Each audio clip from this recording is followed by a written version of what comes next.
Assalamualaikum warahmatullahi wabarakatuh dan salam sejahtera kepada semua.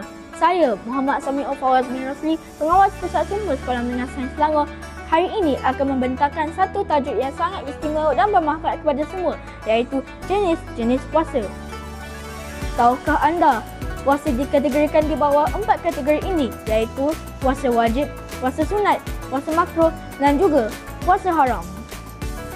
Yang pertama sekali ialah puasa wajib.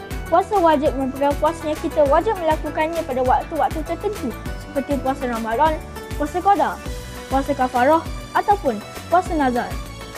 Yang seterusnya adalah puasa sunat, iaitu puasa yang kita sangat digalakkan untuk dilakukan. Antaranya adalah puasa pada hari putih, puasa pada Isnin dan Khamis dan banyak lagi. Seterusnya adalah puasa makruh, iaitu puasa yang kita tidak galakkan lakukan, iaitu puasa pada hari Ahad saja, puasa pada hari Sabtu saja, puasa pada hari Jumaat saja ataupun puasa sepanjang tahun.